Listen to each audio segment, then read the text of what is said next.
Bonjour à tous. Aujourd'hui, je vais vous faire une vidéo un petit peu particulière puisque alors non pas que la vidéo était à la demande, mais c'était plutôt un témoignage que j'ai décidé de faire, par ce biais-là, qui m'a été demandé par Claire Chanéac, qui est sophrologue, que je ne connais pas, mais qui m'a contactée par le biais de Facebook et qui vient de créer un groupe pour aider les personnes qui sont en en pré-burn-out ou en burn-out et pour les accompagner sur, une reconversion professionnelle. Et donc elle m'a demandé de témoigner de mon parcours à moi. Avec, un support, de questions que je vais essayer de suivre, du mieux que je peux parce que, bah, ça me donne un support. C'est pas mal pour moi et mais bon, en même temps, je me trouve pas rentrer vraiment dans ce cadre-là, donc je vais essayer de faire de mon mieux. Je vais faire de mon mieux, c'est sûr, pour, heu, pour être le plus clair possible. Donc pour les personnes qui me connaissent pas, je suis, Mahalia. Ça fait, depuis, septembre 2015, que je vis accompagnée des êtres de lumière en général et de l'archange Michael en particulier, donc qui partage mon quotidien, enfin vraiment tous les instants et qui m'enseigne, plein de choses et enfin tout, ce qu'il peut et en même temps, j'ai créé une auto-entreprise en 2016 pour pouvoir, dispenser des soins, des accompagnements, voilà tout ce qui m'est, proposé parce que Michael me montre, beaucoup de choses et je peux accompagner les gens sur un peu tout. Il y a pas, oui, je vais pas me mettre des étiquettes, me définir sur des constellations familiales, sur des choses karmiques, je ne sais pas trop, plein de choses en fait qui existent, mais bon, bah, du coup, moi, mon outil de travail, c'est les anges et voilà, on accompagne les personnes, ensemble. Ça peut être par le biais, du dessin, ça peut être par le biais de consultations d'échanges, ça peut être par des soins, c'est par des retraites, c'est les outils dont on a besoin au bon moment. Je me laisse guider. Voilà ce que je fais depuis, bah, l'entreprise depuis 2016. Alors, je vais regarder les questions. Quel métier faisiez-vous avant votre reconversion professionnelle? Alors, j'ai fait beaucoup de choses en fait, tout au long de ma vie.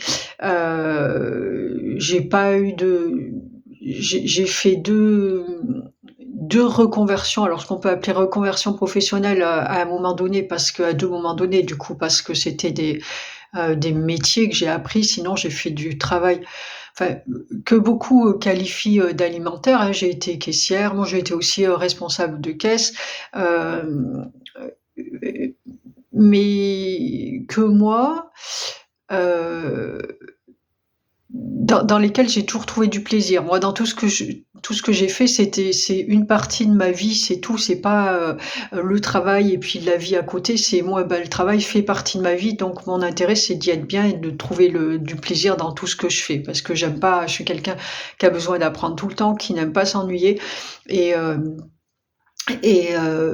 donc quand je suis à un endroit, c'est que ça me convient et j'en retire le meilleur. Ce que j'ai fait, oui, on pourrait qualifier ça d'alimentaire dans le sens où, hem, autant sur tous les aspects de ma vie en général, eh bien tout est, plutôt, et puis encore plus maintenant, mais, l'abondance, on va dire, j'ai tout ce que je veux, je fais ce que je veux, j'ai toujours été quelqu'un de libre, mais par contre, j'ai été très, bloquée par l'aspect financier, donc j'avais beaucoup de choses à travailler là-dessus. Ce que j'ai fait ces dernières années avec Michael pour arriver à débloquer tout ça, ça a été, pas une mince affaire, en fait. Donc c'est vrai que j'ai été enfermée dans des petits boulots, on va dire, par rapport à ces blocages-là. Mais à côté de ça, par contre, même dans ce cadre-là, par contre, moi, quand quelque chose me plaît pas, je partais ailleurs. Hem Et les 2 reconversions professionnelles que j'ai faites, les 2 formations, ça a été, une formation de potière, de tourneuse, que j'ai fait en 2003 ou 2004. Par le biais, j'ai été, financée par le FONGECIF. Donc ça a duré 1 an, enfin j'ai été financée sur 1 an. J'ai de la chance, j'ai eu vraiment le plus gros financement que je pouvais avoir, surtout pour une formation comme celle-là. Mais voilà, ça j'ai toujours été très bien accompagnée et heu et ça a duré même, 1 an et demi parce que voilà, l'atelier où je faisais la formation, heu, m'a accueillie, bien longtemps et j'ai créé, à la suite de ça, mon propre atelier, où je faisais mes créations, où j'ai fait des marchés et cetera. Je donnais des cours.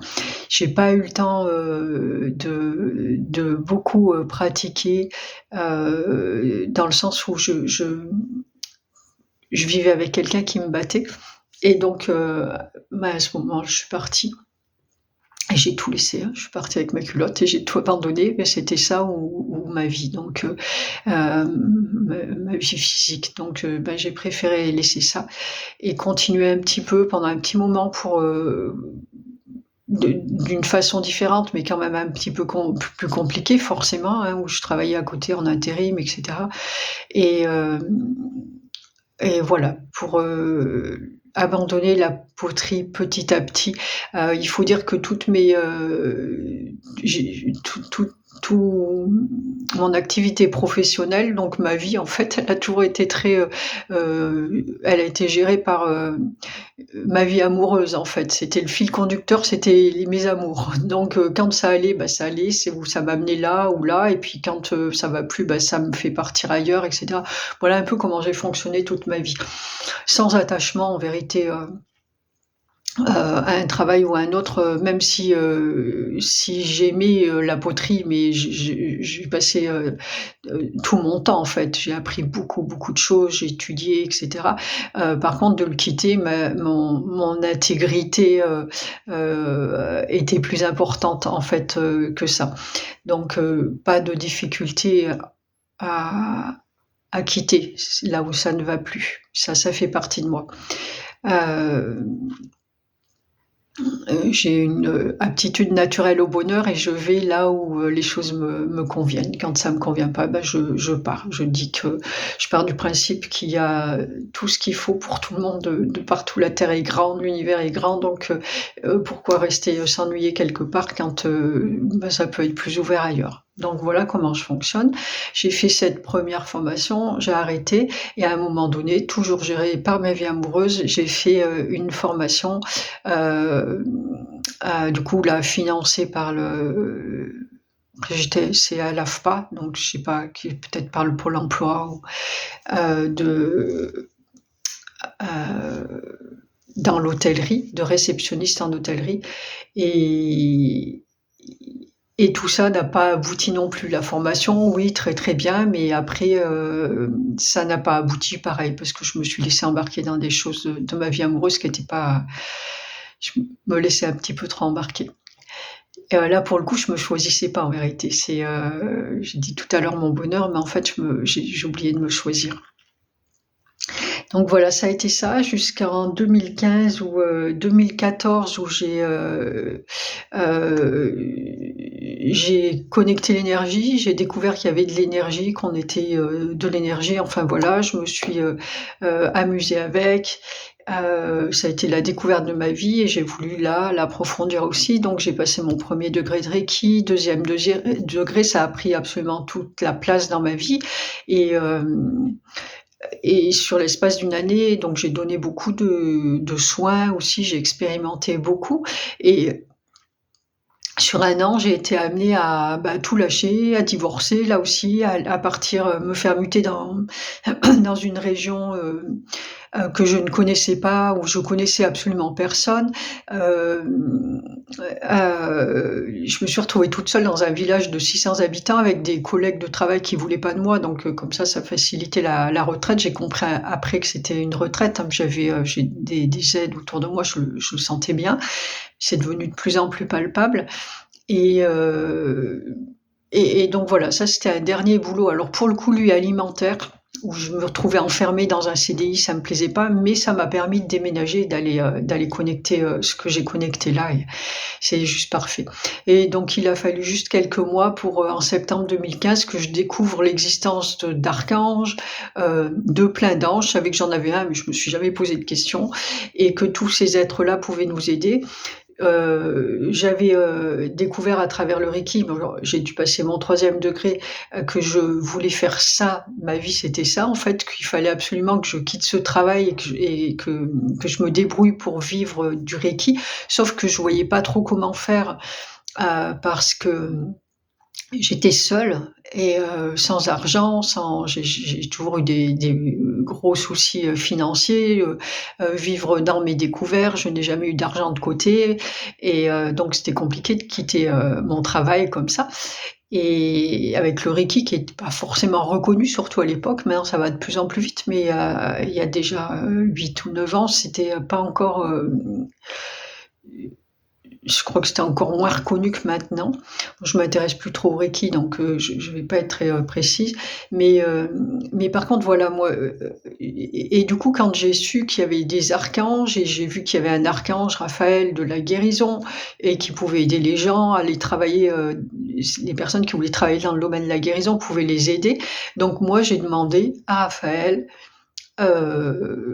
qu'est-ce que je devrais faire? Je voulais trouver une formation en parallèle du Reiki pour avoir quelque chose qui a pignon sur rue, qui soit reconnu par les gens, et qui me permette d'en vivre plus sûrement. Et de là, tout s'est ouvert en fait, et les archanges, les êtres de lumière, tout le monde est arrivé dans ma vie et n'est jamais reparti. Et j'avais demandé donc une formation à Raphaël, et en fait, il s'est avéré que c'est l'archange Michael, c'était mon formateur en fait, qui est arrivé. Je pouvais pas en avoir de meilleur à mon sens, qui est arrivé là, et qui m'a plus jamais quitté. En fait, on vit ensemble en permanence, et il m'enseigne tout ce qu'il peut m'enseigner, et on travaille sur moi en permanence depuis tout ce temps-là ensemble. Donc je me laisse guider, et on va là où c'est le plus important, et on va débloquer tout ce qu'il y a à débloquer. Donc là, on a fait un sacré travail déjà. Qui m'amène d'ailleurs aujourd'hui, c'est sûrement pas un hasard que Claire m'ait demandé de faire ce témoignage-là. Ça me permet de poser encore plus les choses, et ça m'a permis d'aller voir, avec ces questions, d'aller voir quelques trucs encore dans ma tête.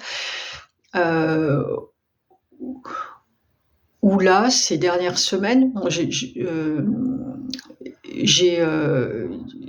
ces derniers jours, en fait, tout le travail que j'ai fait ces 3 dernières années sur l'argent, sur mes limitations, qui s'est vraiment amplifié ces derniers mois, et puis ces dernières semaines, et là, tous ces derniers jours, je sens que ça fait comme plein de bouteilles de champagne qui pètent dans ma tête. Poum, un bouchon qui saute, et tout s'ouvre, et je suis arrivée jusqu'au bout de mes peurs, et du coup, j'arrive sur mon projet de vie, le projet de mon entièreté en fait. Puisque j'arrive sur mon entièreté, forcément c'est le projet de mon entièreté, et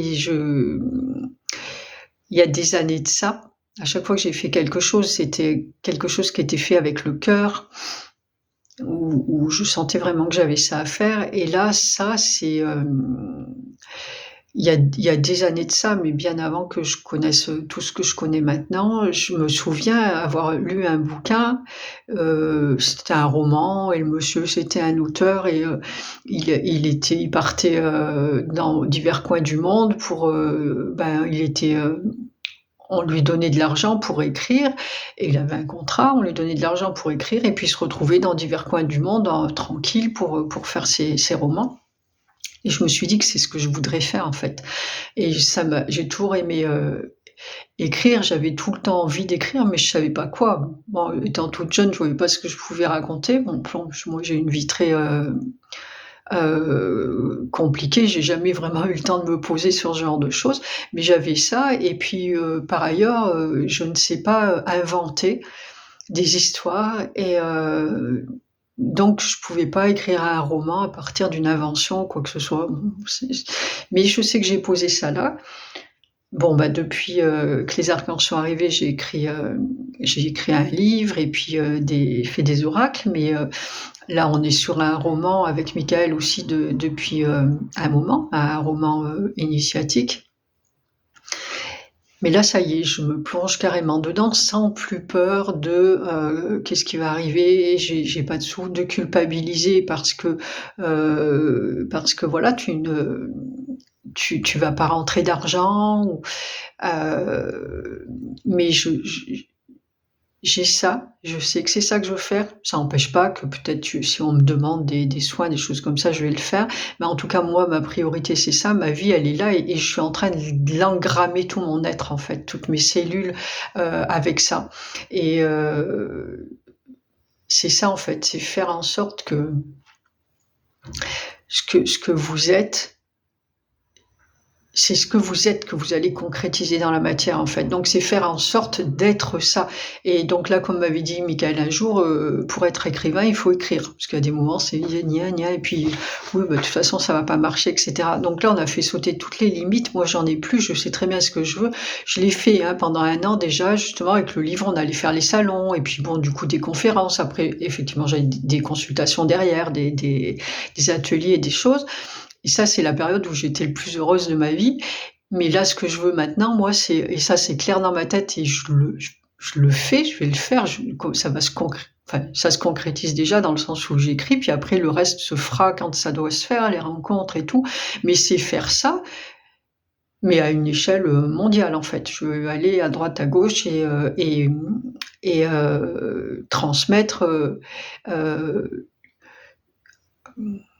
transmettre, j'allais dire ma vie avec les archanges, parce que c'est ça, j'ai vraiment un rapport très particulier avec eux et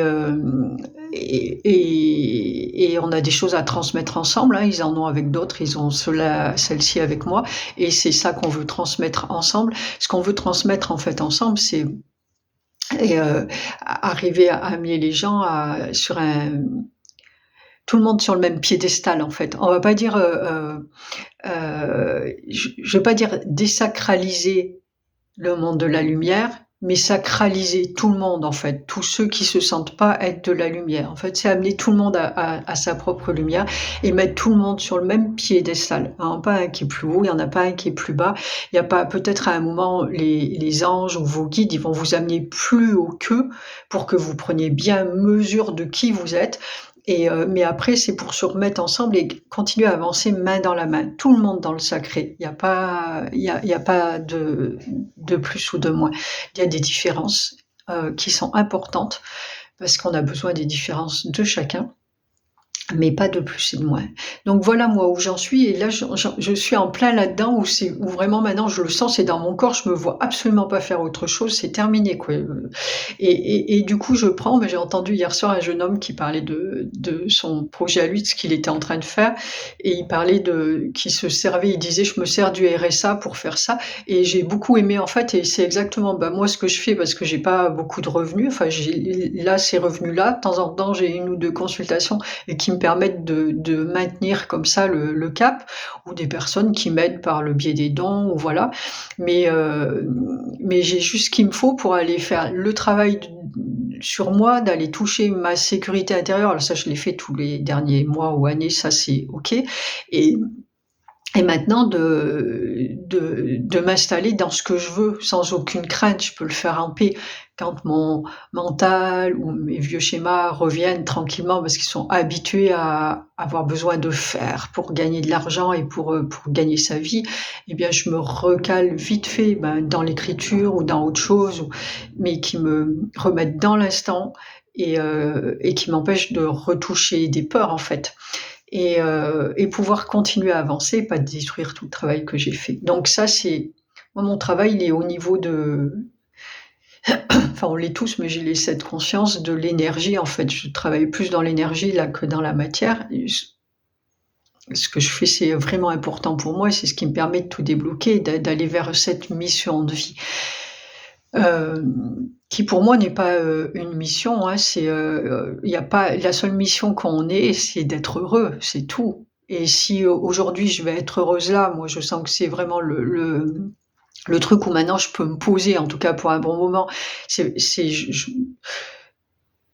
parce que je touche aussi à mon entièreté comme je l'ai jamais touchée, en fait. Mais toutes les autres choses que j'ai faites avant, elles étaient juste parfaites à ce moment-là. Ce qui est important, c'est de savoir changer quand c'est le moment.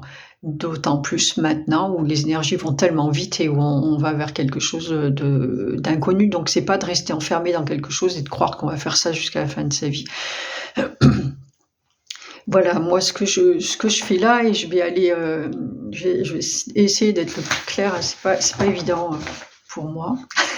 Et ceux qui me connaissent le savent, je pense. Donc les métiers que je faisais, ben voilà, c'était ça, c'était, des métiers, heu qui en tout cas, dans lesquels j'ai pu trouver du bon, parce qu'il y a du bon dans tout et ça je sais bien faire, mais pour le coup financièrement qui me permettait pas de vivre. J'étais dans la survie, faut le reconnaître, même si moi, j'ai toujours trouvé que je vivais, mais quand même il y avait ce truc qui m'enfermait en fait. Bon ça c'est les blocages de mon enfance, ça c'est pas le sujet, mais j'aurais de quoi dire. Comment avez-vous découvert ce que vous vouliez faire? Et ben voilà, on va dire par hasard. Maintenant, je sais que, hem, maintenant je sais, plus la conscience grandit, plus tu vas loin et je remonte dans les racines de ma vie, de mon entièreté. Donc, tu sais que tout a été, amené, mis en place petit à petit pour t'amener à faire ça, mais bah, fut un temps où c'était le hasard, on va dire, qui, qui t'amène devant des choses et te dire: «Ah bah tiens, j'ai envie d'avoir un soleil, en poterie, j'arrive pas à en trouver un qui me plaît, bah, je me dis que je vais faire de la poterie» et voilà. Ou je veux aller vivre au Maroc, m'installer au Maroc et bien je fais une formation de réceptionniste pour travailler dans l'hôtellerie là-bas et voilà comment j'avance. Et à quel âge avez-vous changé de métier et quel métier exercez-vous aujourd'hui? Donc à quel âge? Eh bien, moi j'ai commencé à travailler 17 ans, donc j'ai changé un petit peu, beaucoup quoi. J'ai arrêté à un moment quand j'ai eu mes enfants pour élever mes enfants et puis, donc j'étais, beaucoup dans la grande distribution. Heu, Puis j'ai viré vers l'intérim et les usines et puis à un moment donné, la formation de poterie, je l'ai faite à 38 ans. La formation de réceptionniste, j'ai dû la faire à 42 ou 43 ans et les archanges sont arrivés quand j'avais, 50 ans. Ils sont arrivés quand j'avais 50 ans, donc en 2015 et en 2016, je travaillais encore dans le magasin où j'étais à ce moment-là. Alors là, c'était vraiment purement alimentaire et j'en pouvais plus et ils m'ont fait attendre jusqu'en 2016, jusqu'au jour où l'archange Métatron est venu me voir en me disant qu'il voulait pas que j'aille travailler le lendemain. Donc 5 minutes après, j'ai arrêté mon réveil, je dis: «Mais tu sais, je n'y retournerai plus jamais». OK, j'ai arrêté mon réveil, j'y suis jamais retournée. Donc ils se sont arrangés, pour que je dis «ils se sont» parce que je sais pas trop ce qu'ils m'ont magouillé là, mais enfin pour que je manque jamais d'argent, parce que je suis restée quand même 4 mois sans revenu, sans savoir, voilà, avec 2 ou 3 bricoles par-ci par-là, mais bon, bah, ça s'est fait et c'était très bien.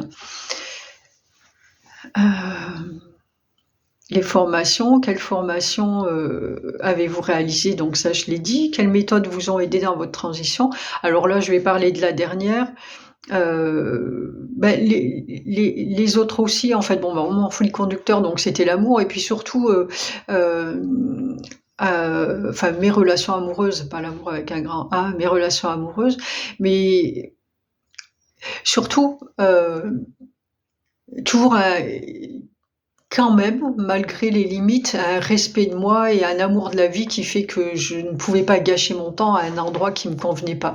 Donc, quand ça commence à plus me convenir, ben, je change et je fais autre chose. J'ai quand même eu un grand sens de la liberté, même si, heu, tout s'ouvre de plus en plus, mais j'ai toujours vécu avec ça et c'était juste impensable pour moi de rester quelque part où je ne suis pas bien. Donc, ben, quitte à là, en l'occurrence, ne pas avoir d'argent et en baver à cause de ça, mais c'est pas grave, je partais quand même.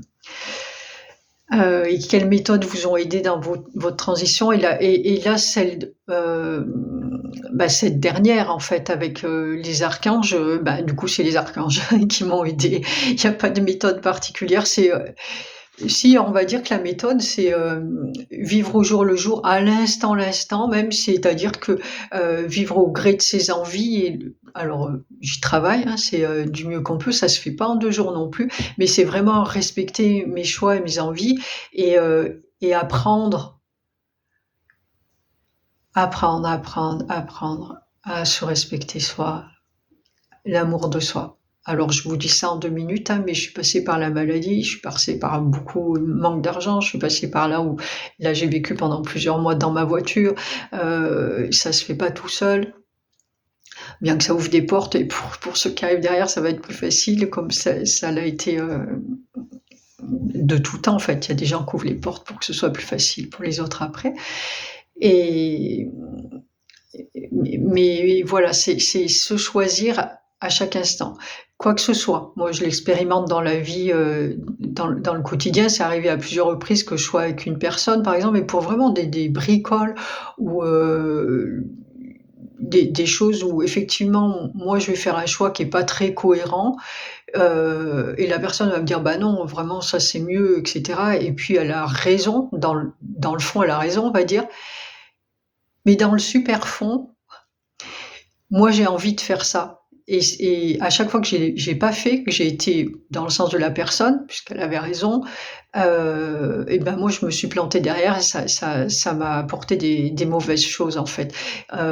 Parce que l'important, c'est soi et que si toi, tu te choisis, Dieu te choisira aussi. Lui, il est pas là pour juger si ça c'est mieux, si lui s'en fiche de la cohérence en l'occurrence là, à ce niveau-là, à un certain niveau, sa cohérence, c'est si toi tu es bien, c'est OK, il va aller dans ton sens et il va faire l'univers, la source que vous voulez et il va abonder dans ton sens et t'aider à le faire. Du moment où tu te respectes toi, ça c'est le plus important. Si tu te respectes toi, tu se respectes lui. Si tu respectes lui, faut te respecter toi. C'est voilà, c'est, important de se respecter. Donc, mais c'est comme ça que j'avance moi en fait. Qu'est-ce qui a déclenché votre désir de changer de voie professionnelle? Bah voilà, c'est toutes ces choses-là. Quels ont été les défis que vous avez rencontrés en cours de route et comment les avez-vous surmontés? Ben moi, le défi, en fait, le plus gros défi, ça a toujours été l'argent. Parce que j'ai toujours fait ce que je voulais faire. Alors forcément qu'il y a des choses, ben, comme ce projet d'écriture ou quoi, ben, moi c'était impensable dans ma tête. Heu, Bah, en fait, je crois que ce qui le bloquait le plus d'ailleurs, c'est même pas tant l'argent, c'est, je suis pas arrivée jusque-là, c'était le fait que, je ne sois pas capable d'écrire et c'était surtout ça. Mmh. J'ai rien à écrire. Mais sinon après c'est oui, c'est l'argent, c'est continuer à faire moi j'ai toujours dit: «La liberté a un coût élevé», c'est continuer à faire ce que tu veux, à faire tes propres choix librement, alors que derrière, bah, tu es dans une insécurité financière qui est totale. Mais je l'ai fait et ça marche et je suis encore là. Donc parce que pareil, en fait, les choses sur lesquelles tu ne peux pas tergiverser, qui sont inscrites à l'intérieur de toi,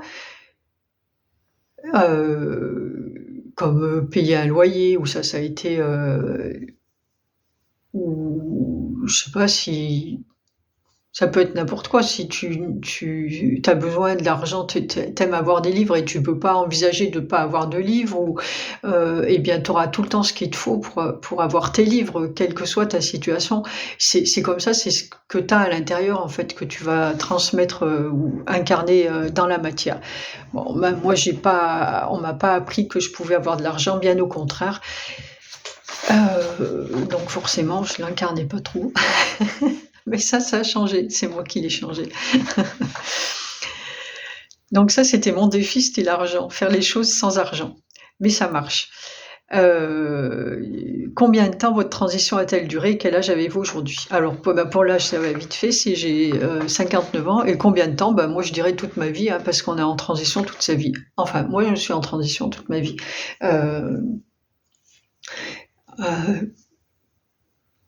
On change en permanence, sinon on reste bloqué quelque part et c'est là qu'on tombe malade et qu'on n'est pas bien, et cetera. Faut vraiment savoir, avancer et aller là où on est bien, en fait. Donc une transition de durer toute la vie. Comment votre nouvelle carrière alignée avec votre mission de vie a-t-elle influencé votre bien-être général? Voilà, c'est pareil, ça revient aux mêmes choses en l'occurrence, c'est que du moment où tu vas vers ton bien-être, voilà. C'est pas la question de la mission de vie, c'est la question, c'est un état d'être général et permanent. Combien d'heures par semaine cela vous demande-t-il? Encore une fois là, c'est toute ma vie. Donc jour, nuit, parce qu'en plus avec les archanges, l'énergie circule mieux la nuit. Donc bien souvent on dort pas la nuit, et enfin surtout moi. Et puis on fait ce qu'il y a à faire pour pouvoir s'expanser et puis faire monter les vibrations, etc. Aller toucher des états de conscience qu'on va pas toucher dans la journée. Pouvez-vous en vivre de manière indépendante? Je l'ai dit aussi. Pour l'instant, non. Pour l'instant, je suis tributaire du RSA, que je remercie, hein, quand même, hein, au passage, parce que ça permet, dans le sens où moi, mon but, c'est pas de rester au RSA toute ma vie. J'ai vraiment autre chose à faire. J'ai pas envie d'être tributaire des aides tout le temps, mais en attendant, c'est des aides et elles t'aident bien. Et moi, là, elles me permettent de poser les choses en sécurité. Sans m'installer dans une zone de confort, parce qu'il n'y en a pas non plus des 100 et des 1000, et c'est très très bien. Et voilà, c'est vraiment important. Donc indépendante, je suis toute seule, hein. Je suis pas en couple. En tout cas, je suis pas en couple avec un humain qui m'aide avec son salaire. Du coup, je suis quand même indépendante, hein. J'en vis. Je fais ce que j'ai à faire. Je fais ce que j'ai à faire. C'est juste parfait. Quel conseil donneriez-vous aux femmes, ou alors moi je dis aux femmes et aux hommes, hein, parce qu'on en est tous au même point, envisageant une reconversion professionnelle? Alors déjà euh, d'être heureux, parce que souvent on va envisager un changement parce que, oui, si on envisage le changement parce que ce qu'on vit là ne nous plaît pas. Mais en fait, il vaut mieux l'envisager parce que, non pas parce que ça nous plaît pas, mais parce que, il y a ça aussi que j'ai envie de vivre maintenant. Ça, j'en ai fait le tour et maintenant j'ai envie de vivre ça. C'est-à-dire que ne pas partir, on ne fuit pas, en fait, que ce soit une situation, une personne, un boulot, quoi que ce soit. Il s'agit pas de fuir, parce que si on fuit, c'est comme si tu laisses tout ce qui te plaît pas. Si tu fuis, c'est qu'il y a des trucs qui te plaisent pas, tu les laisses là et hop, tu pars sans tes valises, tu laisses toutes tes poubelles, en fait, et voilà. Et de toute façon, tes poubelles vont te rattraper à un moment donné ou à un autre. Donc il s'agit déjà de dire: OK, je sens que j'ai fait le tour là. C'est vraiment de se poser à l'intérieur de soi. Je sens que j'ai fait le tour de ce que j'avais à faire ici, et bien maintenant je vais aller bien tout nettoyer, tout ranger, tout préparer. D'ailleurs, j'ai une amie qui fait ça. Tiens, elle sait qu'elle va quitter son boulot, elle met tout bien au propre, et cetera, pour que derrière personne soit embêté, et quand elle va partir, voilà, elle va partir sur quelque chose de nouveau, mais elle aura laissé que du propre. Donc elle va partir sur du propre aussi, et tout va marcher parce qu'elle n'aura rien à libérer dedans. Si tu pars en ayant laissé des choses, de toute façon, qui sont des ombres à l'intérieur de toi, tu ne pourras pas rajouter quelque chose dessus. Donc il est important de faire un travail, sur soi d'abord, se mettre bien au propre et après aller entamer l'autre chose et là, du coup, ça va être tout ouvert, ça va être juste parfait, en fait. C'est pour ça qu'il y a tous ces burn-out aussi, au niveau énergétique, on va dire, où on oblige les gens à s'arrêter avec des arrêts longue durée pour leur permettre de faire cette transition justement. Alors là aussi, un conseil, c'est vraiment là pour le coup, moi les personnes que j'accompagne dans ces démarches-là, tu les vois, elles sont souvent dans la culpabilité, c'est vraiment le premier truc, parce qu'en général, c'est en plus des personnes qui travaillent beaucoup, qui savent pas s'arrêter. Donc dans la culpabilité, de bénéficier d'un arrêt maladie, de pas remplir son rôle au niveau de la société, etc., d'être dans un truc de profit. Et non, en fait, non. On arrête la culpabilité et de toute façon, ça va rien arranger et puis c'est surtout pas aider à guérir. Donc c'est, je profite de cette occasion pour me poser, me reposer et quand j'ai envie d'aller gratter à l'intérieur de moi parce que c'est pas facile d'aller se voir et d'aller chercher ce qui bloque, ce qui va pas, etc. Je le fais et voilà. Et quand j'ai envie de me reposer, je me repose et on demande de l'aide. On a des guides, on a un tas de monde. Ça peut être un thérapeute aussi dans la matière, hein. Moi, je travaille avec les anges, mais voilà, être thérapeute, c'est plus facile pour les gens d'avoir quelqu'un de concret en face de soi et qui vont vous aider à poser les choses et à vous nettoyer et à vous tenir prêt pour aller faire autre chose, pour aller envisager la vie autrement. Mais surtout, c'est profiter, de ces choses sans c'est pas du profit malsain ou tiens, je vais en profiter. Non, c'est profiter pour le bien-être de soi et le bien-être de tous. Respectez-vous.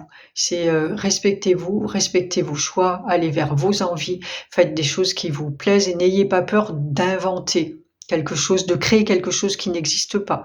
Parce qu'on a besoin, l'univers s'enrichit à travers de chacun de nous. Et si on fait tous la même chose, il n'est pas bien riche en fait. Ça stagne, hein, ça avance pas. Donc il a besoin de toutes nos individualités, de toutes nos différences pour pouvoir s'enrichir et grandir et grandir. C'est ça le but de la vie. Et du coup, affirmez-vous, prenez confiance et affirmez vos différences et n'ayez pas peur d'inventer un travail. Ça va être un peu bancal maintenant parce que la société elle est pas prévue comme ça et il y a des cadres, etc.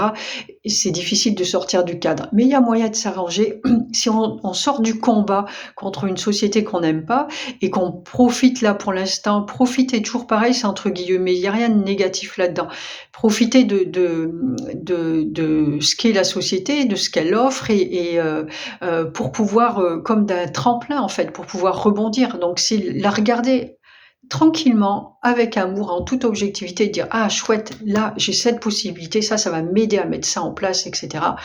Et à ce moment-là, en profiter pour rebondir, profiter de tout ça et s'en servir pour aller créer vous, pour qu'un jour ce soit pas machine ou machin qui fait tel métier qu'on vient voir et dont on a besoin pour avancer. On va aller voir Mahalia, on va aller voir Claire, on va aller voir Trucmuche. Je sais que je dois aller voir un tel. C'est lui qui va m'apporter avec son expérience de vie, avec ce qu'il est, il va m'apporter ce qu'il me faut pour avancer. Et Trucmuche, c'est vous. Et à un moment donné, si vous respectez qui vous êtes et vous avancez au gré de vos envies et de ce qui vous nourrit, ce qui vous fait du bien, vous allez forcément nourrir tout le monde et rayonner ce que vous êtes. On en a besoin. Voilà, je crois que j'ai fait le tour et moi je pourrais pas vous dire autre chose. Voilà, vous voyez, je sors quand même un petit peu du cadre avec mes histoires d'archanges mais si je pense quand même que ça peut être inspirant pour certains d'entre vous et puis ça peut créer des petits déclics et bien c'est parfait. Je vais mettre le nom du groupe aussi, les coordonnées de Claire, comme ça vous pourrez la retrouver en dessous de la vidéo. Et je vous remercie de votre écoute bienveillante et puis je vous dis à très bientôt. Ciao, ciao! Prenez soin de vous.